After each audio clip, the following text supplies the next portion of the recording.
मौजे गावदरा या गावामध्ये आज या गावाच्या जवळून जात असलेल्या ओबीसी आरक्षण बचाव जन आक्रोश यात्रेनिमित्त आम्ही इथून जात असताना या गावकऱ्यांनी आम्हाला इथं बोलावलं।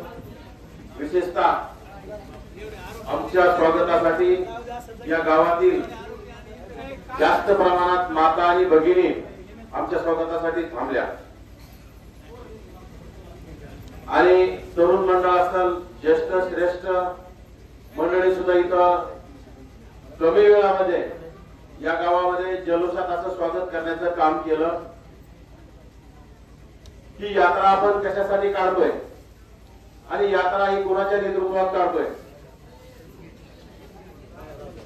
गेल्या अनेक महिन्यापासून 9 ते 10 महिन्यापासून आपल्या या राज्यामध्ये जातीवादाचा आग लावण्याचं काम या प्रस्थापित लोकांनी केलं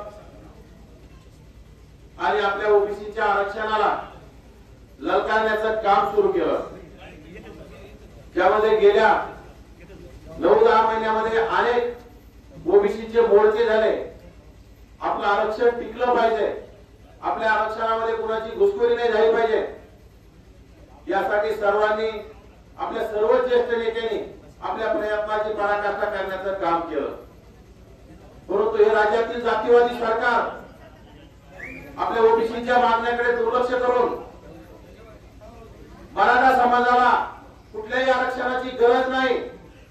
ज्या मराठ्यांची या राज्यामध्ये 150 पेक्षा जास्त आमदार आणि 48 पैकी 32 खासदार आहेत, यांचे साखर कारखाने 200 पैकी 90% साखर कारखाने यांचेच आहेत, यांच्या शिक्षण संस्था आहेत, यांच्या बँक आहेत, यांच्या दूध डेअरी आहेत आणि आपण कष्टकरी समाजातील येत आहोत, ज्यामध्ये माझा वंजारी समाज, माझा बंजारा समाज,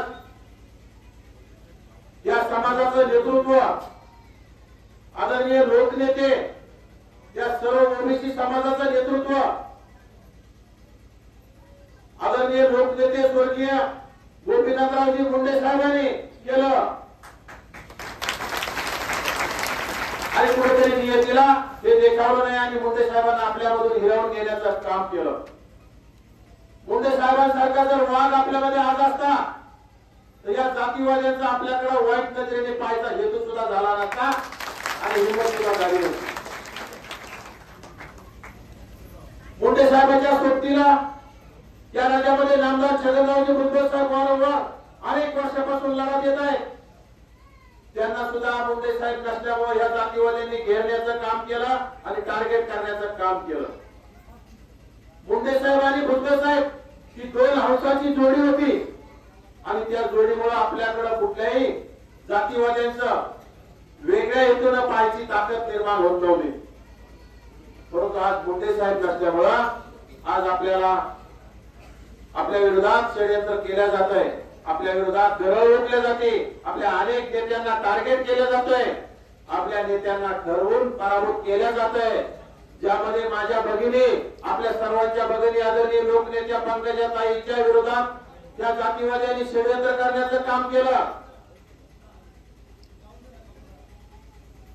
धनंजय मुंडे साहेबांच्या विरोधात अनेक वक्तव्य करतोय जरांगे नावाचा माणूस आणि आदरणीय भुजबळ साहेबांच्या विरोधात गलिच्छ भाषेत तेही छत्रपती शिवरायांच्या पुतळ्याच्या खाली बसून शिवीगाळ करण्याचं, शिवराय भाषेत शिवीगाळ करण्याचं काम जरांगे नावाचा बाटोक असणारा माणूस करतोय।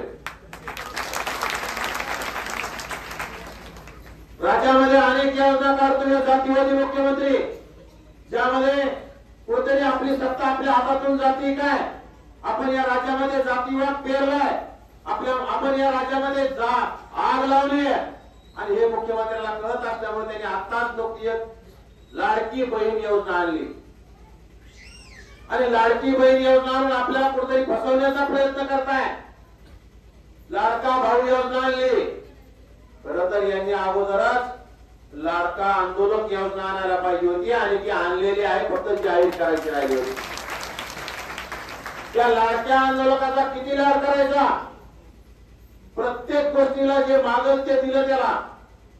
आपल्या ओबीसी ओबीसीच्या अनेक सवलती अनेक वर्षापासून बंद आहेत. गेल्या 2020 पासून स्थानिक स्वराज्य संस्थेमधलं म्हणजेच जिल्हा परिषद, पंचायत समिती, ग्रामपंचायत मधलं आपलं नगरपालिकेमधलं आरक्षण बंद केलेले कोर्टाच्या माध्यमातून, ज्यामध्ये राज्य सरकार असेल, केंद्र सरकार असेल, चकार शब्द काढत नाही. सरकार कोर्टामध्ये कुठलीही भूमिका मांडत नाही आणि अनेक निवडणुकांमध्ये आपल्याला प्रतिनिधित्व करायला मुकावं लागलंय. आणि आता तर काय, ओबीसी मध्ये घुसखोरी, कुणबी प्रमाणपत्राच्या माध्यमातून घुसखोरी, आपल्या भांडण लावायचे आणि आपल्यामध्ये घुसखोरी करायची. म्हणजे येणाऱ्या काळात याला आपला सरपंच सुद्धा होऊ द्यायचा नाही, आपला ग्रामपंचायत सदस्य सुद्धा होऊ द्यायचा नाही, आपल्याला जिल्हा परिषद सदस्य सुद्धा होऊ द्यायचं नाही. आणि आमदारकीला तर यांनी ठरवलेलंच आहे, आपल्या सर्वांना पाडायचं, आपले उमेदवार पराभूत करायचे. याला वंजारी चालत नाही, याला माळी चालत नाही, याला धनगर चालत नाही, याला बंजारा चालत नाही, याला मुस्लिम चालत नाही, याला बौद्ध चालत नाही, मातंग चालत नाही. फक्त याला यांचेच उमेदवार चालतात आणि मतदान आपलं कसं चालतं याला. त्यामुळे येणाऱ्या काळात आपलं कोण परत कोण आपण ओळखलं पाहिजे आणि आपल्याच उमेदवाराला येणाऱ्या काळात मतदान केलं पाहिजे.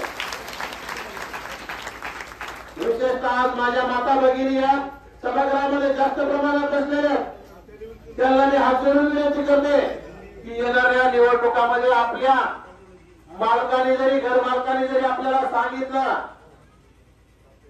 की आपल्याला याला मतदान करायचं, या मराठा उमेदवाराला मतदान करायचंय, तर आपण त्याला समजावून सांगायचं यांनी आपल्या ताईच्या विरोधात षडयंत्र करून ताईला पराभूत करण्याचं काम केलंय, हे तुम्ही विसरता कामा नये. आणि त्यामुळे आता आपण फक्त ओबीसीचं मत ओबीसीला झालं पाहिजे.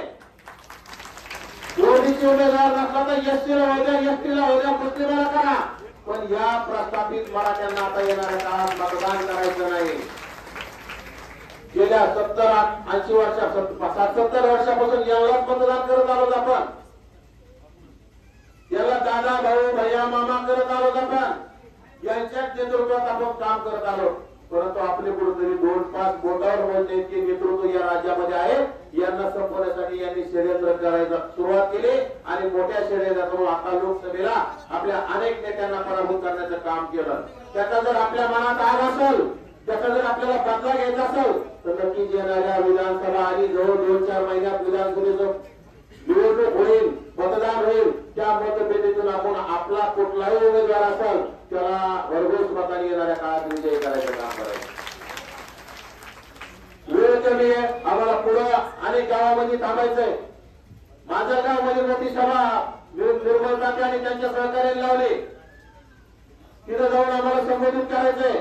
परंतु आमच्यापेक्षा तिथं बसणाऱ्या सर्वांनी आता प्रत्येकाने सोशल मीडियाच्या माध्यमातून, कोणी एकमेकाला सांगण्याच्या माध्यमातून, आपल्या पाहुण्या रावळ्याला फोनवरून सांगण्याच्या माध्यमातून येणाऱ्या काळात आतापासून आपल्याला प्रचार सुरू करावा लागेल. माझ्या माता भगिनींनी, आपल्या सोबत शेतात काम करणाऱ्या माता भगिनींना समजून सांगावं लागेल. आपल्यामध्ये मुस्लिम समाजाने आपल्या सोबत आपल्या मुस्लिम समाजाच्या माता भगिनींना समजून सांगायचंय, दलित समाजाच्या माता भगिनींना आपण समजून सांगायचंय आणि यांना सर्वांना सोबत घेऊन आला आपल्या माता भगिनींना खांद्यावर घ्यायचा आणि आपल्या ताई साहेबांना पराभूत करण्याचा बदला येणाऱ्या काळात घ्यायचा आणि तो आपण नक्कीच घेणार. आणि एवढंच बोलतो, माझं लागलेलं भाषण थांबवतो. जय हिंद, जय महाराष्ट्र, जय ओबीसी.